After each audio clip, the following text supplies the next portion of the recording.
Iran telah memulai kembali sebagian produksi drone-nya selama masa gencatan senjata yang dimulai pada awal April.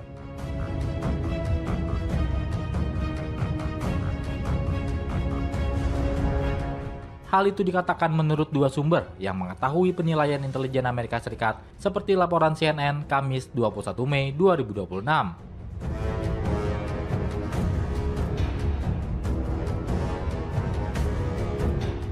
Ini mengindikasikan Teheran dengan cepat membangun kembali sejumlah kemampuan militer yang sebelumnya melemah akibat serangan Amerika Serikat dan Israel.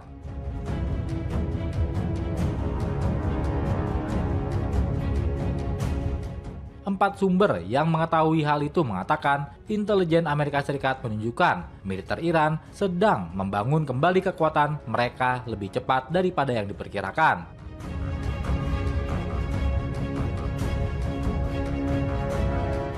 Pemulihan kemampuan militer itu termasuk penggantian lokasi rudal, peluncur, dan kapasitas produksi untuk sistem senjata utama yang hancur selama perang.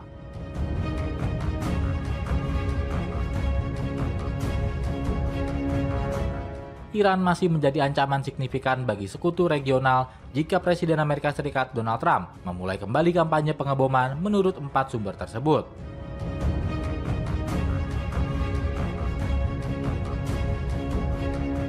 Meskipun waktu untuk memulai kembali produksi berbagai komponen senjata bervariasi.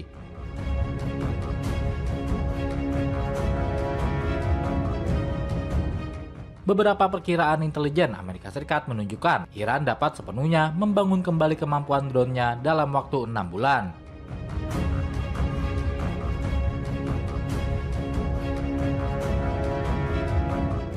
Iran diduga mampu membangun kembali negaranya dengan lebih cepat.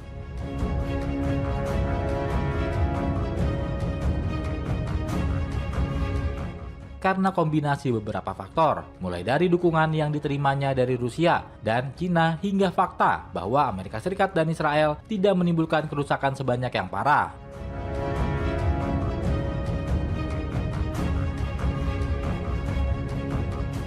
Misalnya, Cina terus memasok Iran dengan komponen yang dapat digunakan untuk memproduksi rudal, kata dua sumber yang mengetahui penilaian intelijen Amerika Serikat.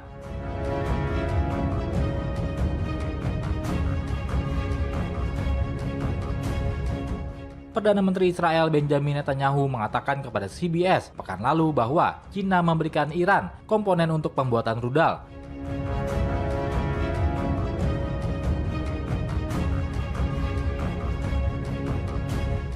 Tetapi menolak untuk memberikan penjelasan lebih lanjut.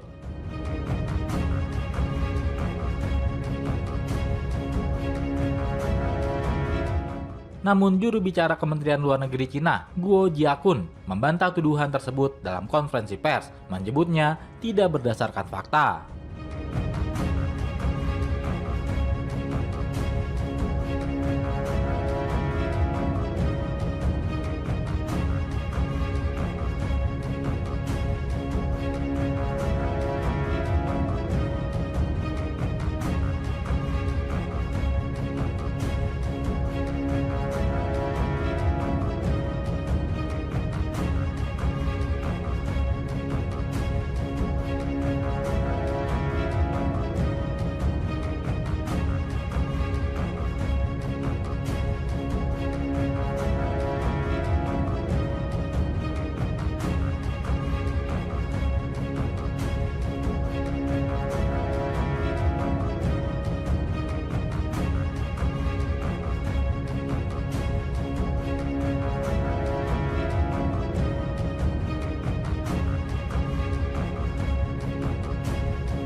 Pemimpin tertinggi Iran, Ayatullah Mojtaba Khamenei, dikabarkan memerintahkan larangan pengiriman uranium yang mendekati tingkat senjata ke luar negeri.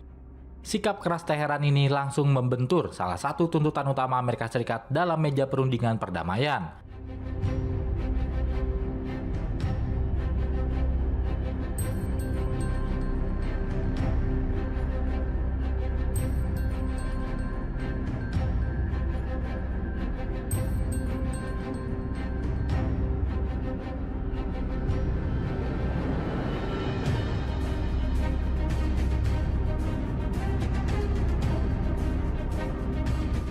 Perintah langsung dari Mojtaba Khamenei ini diprediksi akan mempersulit negosiasi untuk mengakhiri perang Iran, yang dimulai oleh serangan Amerika Serikat dan Israel pada 28 Februari.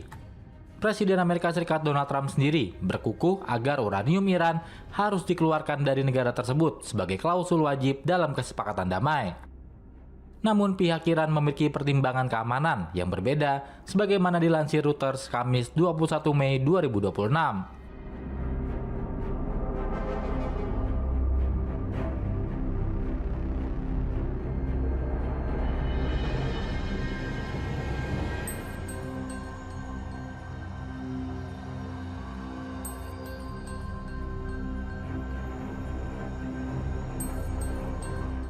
Para pejabat tinggi di Teheran meyakini mengirim material nuklir tersebut ke luar negeri justru akan membuat pertahanan Iran melemah, sehingga Iran lebih rentan terhadap serangan masa depan dari Amerika Serikat dan Israel. Sebagai pemegang keputusan akhir dalam urusan penting negara, keputusan Mojtaba Khamenei ini menjadi posisi tawar yang sulit digoyahkan.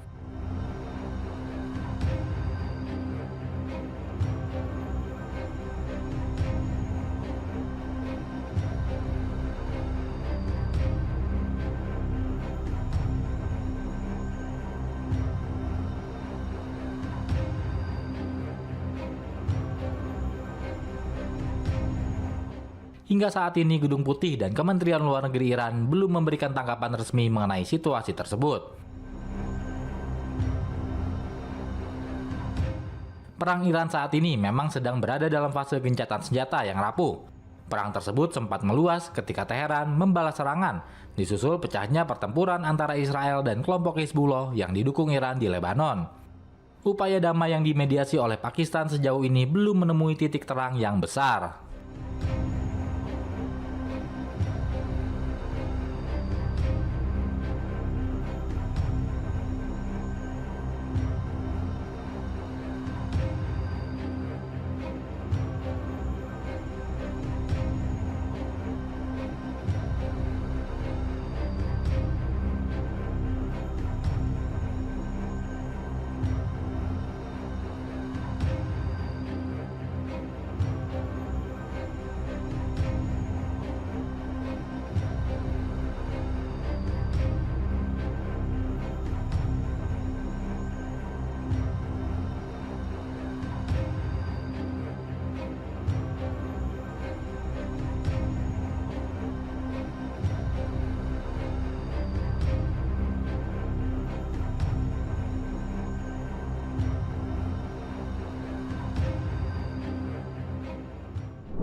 Presiden Amerika Serikat Donald Trump dan Perdana Menteri Israel Benjamin Netanyahu dikabarkan terlibat pembicaraan panas lewat sambungan telepon terkait perang Iran.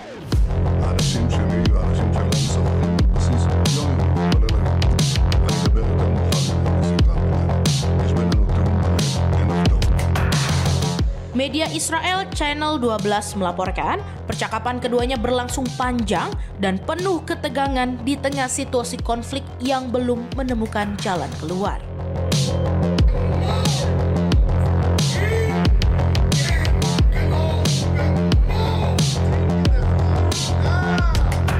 Trump dan Netanyahu disebut sama-sama frustasi menghadapi perkembangan perang melawan Teheran yang makin sulit dikendalikan.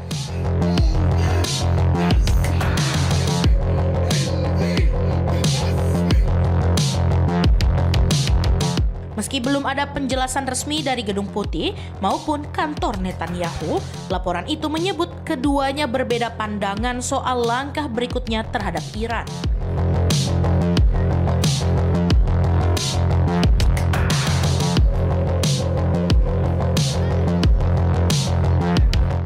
Trump belakangan mulai mendorong penyelesaian lewat negosiasi dan ingin perang segera diakhiri.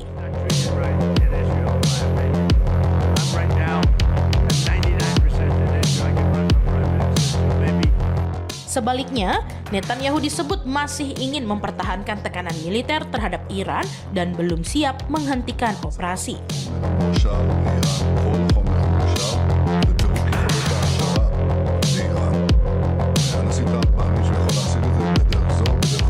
Sebelumnya, kedua pemimpin juga sempat berbicara lebih dari 30 menit membahas kemungkinan perang kembali pecah.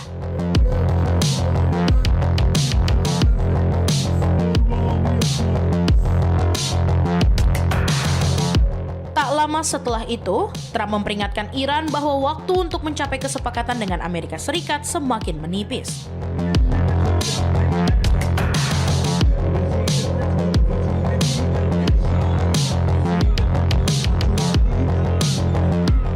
Namun, di tengah ancaman tersebut, Trump justru memutuskan menunda rencana serangan Amerika ke Iran yang sebelumnya disebut akan dilakukan pekan ini.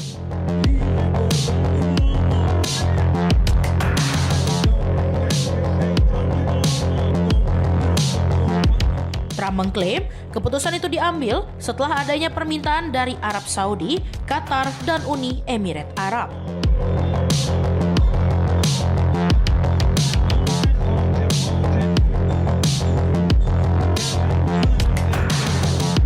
Meski menunda serangan, Trump menegaskan militer Amerika Serikat tetap siap melancarkan operasi besar jika pembicaraan dengan Iran gagal.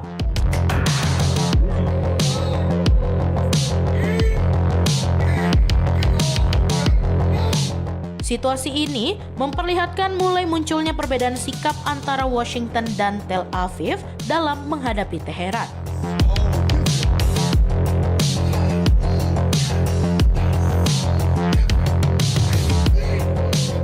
Ketegangan semakin rumit setelah negosiasi Amerika Serikat Iran mengalami kebuntuan, sementara Washington tetap memperketat tekanan terhadap Iran lewat blokade pelabuhan dan jalur perdagangan.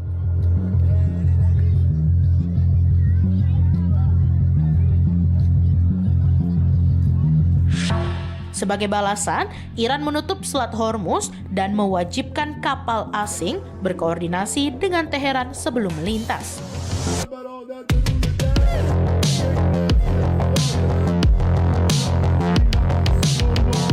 Meski gencatan senjata masih berlaku, situasi di Timur Tengah dinilai tetap rawan memicu perang baru kapan saja.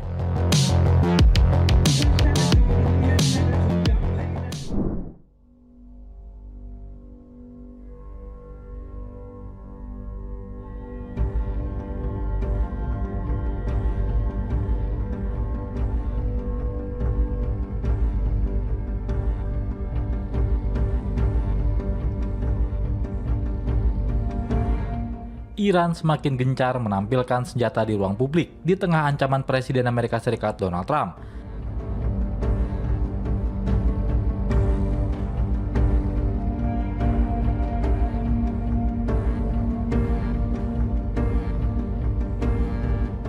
Yang menyatakan bahwa perang dapat kembali pecah jika negosiasi gagal.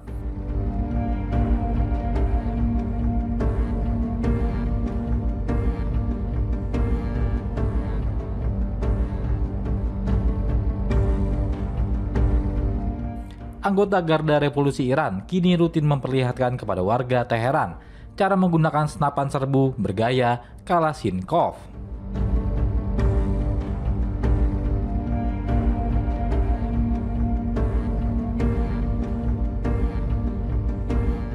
Parade militer di ibu kota juga menampilkan kendaraan bersenjata senapan mesin era Soviet.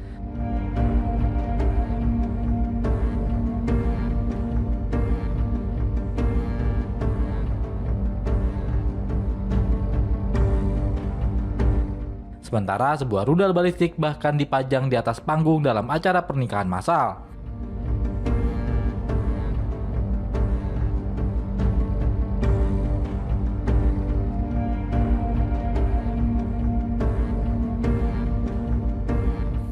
Warga Teheran yang mengikuti pelatihan senjata pada Selasa 19 Mei 2026 malam mengatakan bahwa masyarakat perlu siap menghadapi kemungkinan perang.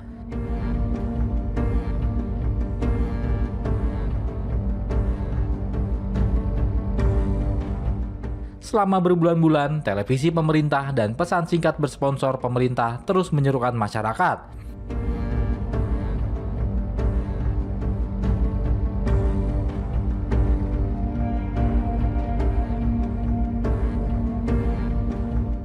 Untuk bergabung dengan kelompok Janfada atau orang-orang yang mengorbankan hidup mereka.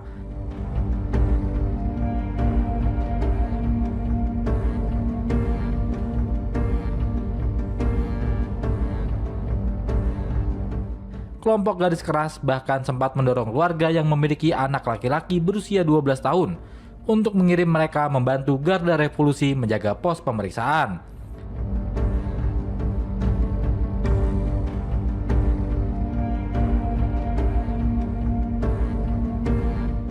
Organisasi Amnesty International mengecam langkah itu dan menyebutnya sebagai kejahatan perang.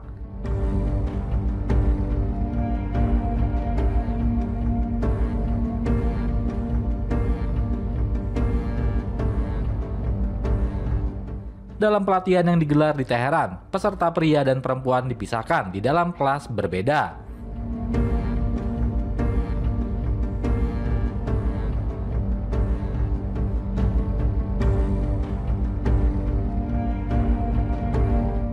Hadi Khosheh, anggota pasukan sukarelawan Basij di bawah Garda Revolusi Iran, memperagakan cara menggunakan senapan serbu lipat bergaya Kalashnikov.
Otoritas Kesehatan Lebanon melaporkan bahwa sedikitnya 14 orang tewas akibat serangan udara yang dilancarkan militer Israel di wilayah Deir Kanoun Al-Nahar, Lebanon Selatan pada Selasa lalu. Selain menjatuhkan korban jiwa, serangan artileri Israel juga menghancurkan sebuah fasilitas kesehatan penting di kota Ma'ashuk. Agresi militer ini tetap terjadi meskipun Departemen Luar Negeri Amerika Serikat baru saja mengumumkan perpanjangan gencatan senjata selama 45 hari pada 16 Mei. Situasi tersebut dinilai kian memperburuk krisis kemanusiaan di tengah melonjaknya angka kematian dan gelombang pengungsi.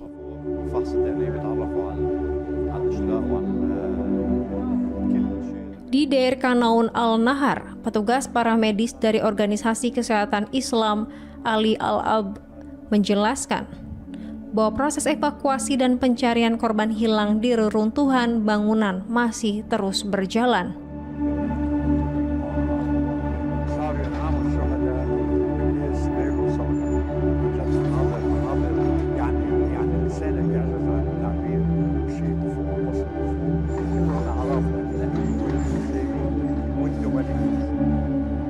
Mayoritas korban tewas dalam insiden tersebut dilaporkan merupakan warga sipil yang terdiri dari 5 anak-anak dan 3 wanita.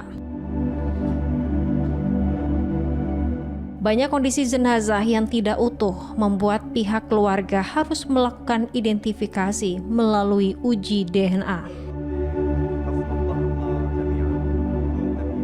Hasan Hariri, seorang warga setempat, bersaksi bahwa ledakan besar terjadi sekitar tengah hari dan langsung meluluh lantakan kawasan permukiman sipil. Tindakan yang dinilai telah melanggar seluruh norma kemanusiaan dan hukum internasional. Sementara itu di Ma'asyuk, serangan udara Israel menghancurkan pusat medis Imam Khomeini setelah sebelumnya sempat mengeluarkan peringatan evakuasi. Pihak Israel mengklaim fasilitas medis tersebut digunakan oleh kelompok bersenjata Hizbullah. Namun, klaim tersebut dibantah oleh warga sipil dan tenaga medis setempat yang menegaskan bahwa fasilitas tersebut murni merupakan layanan kesehatan publik. Salah satu dokter yang bertugas di fasilitas tersebut, Dr. Fadi Al-Atras, memaparkan bahwa pusat medis Imam Khomeini merupakan salah satu fasilitas kesehatan utama dalam jaringan Kementerian Kesehatan Libanon yang didukung langsung oleh Palang Merah Internasional. Sebagai pusat medis terbesar di wilayah yang padat penduduk dan prasejahtera, tempat ini menjadi tumpuan warga untuk mendapatkan perawatan, obat-obatan, serta pemindaian gratis.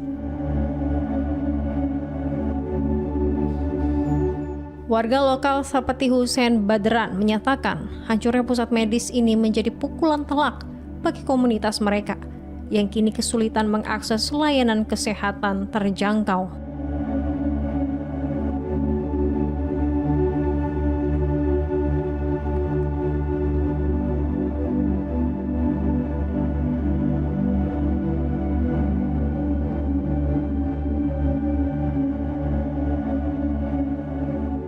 Berdasarkan data resmi Kementerian Kesehatan Libanon, sejak konflik bersenjata antara Israel dan Hizbullah kembali memanas pada awal Maret tahun ini, akumulasi korban jiwa telah menembus angka 3.000 orang tewas dan lebih dari 9.000 orang luka-luka.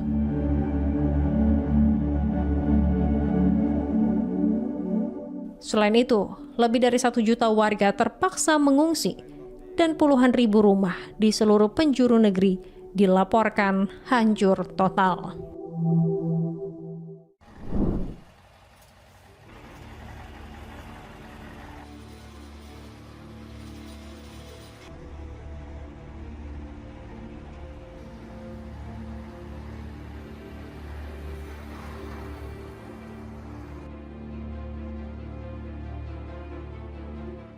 Kementerian Pertahanan Rusia pada Kamis 21 Mei mengumumkan peluncuran rudal balistik Yars dan rudal hipersonik Zircon dalam rangka uji coba selama latihan nuklir bersama Belarus.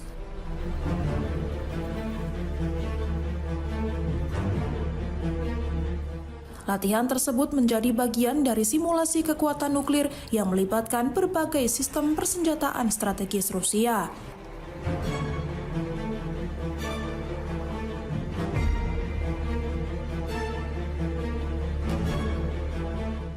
Dalam kegiatan itu, Rusia juga menampilkan kapal selam rudal balistik bertenaga nuklir kelas Borei serta pesawat anti kapal selam Il-38.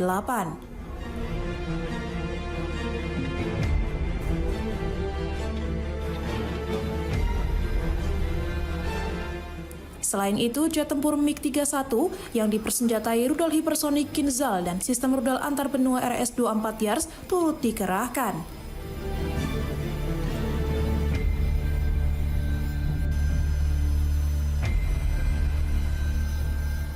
Presiden Vladimir Putin menyebut seluruh tugas dalam latihan nuklir gabungan Rusia-Belarus telah berhasil diselesaikan.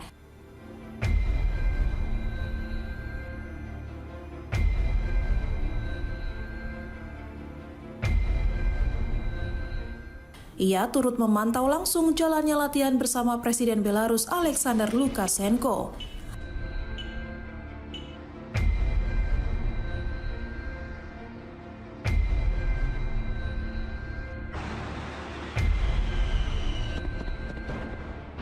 Latihan militer ini berlangsung selama 3 hari, dimulai pada 19 Mei di berbagai wilayah Rusia dan Belarus.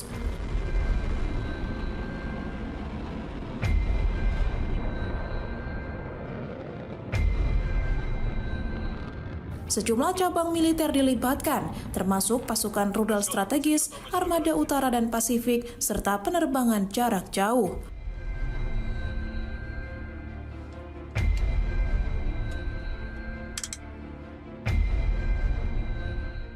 Unit dari distrik militer Leningrad dan Pusat juga ikut ambil bagian dalam manuver tersebut.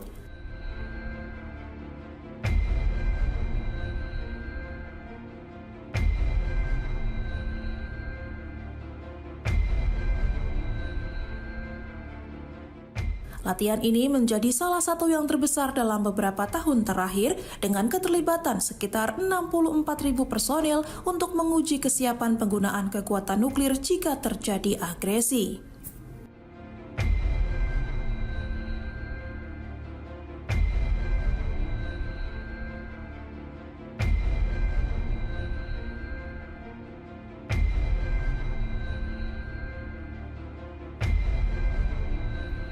Начало предстарта подготовки. 3. Огонь на предстарта подготовки. Корабль в поиске. Крышка открыта.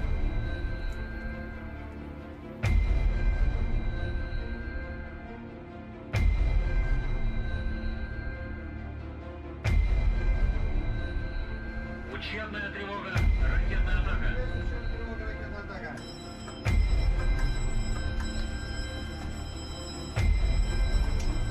Учебная тревога, ракетная атака. Личного состава НБЧ-2 покинет ракетный отсек. Есть, командир БЧ-2. Задан режим боевой. Включить питание ПРО. Включается питание ПРО. 0. Начат автоматический цикл предстартной подготовки по шагу номер 5.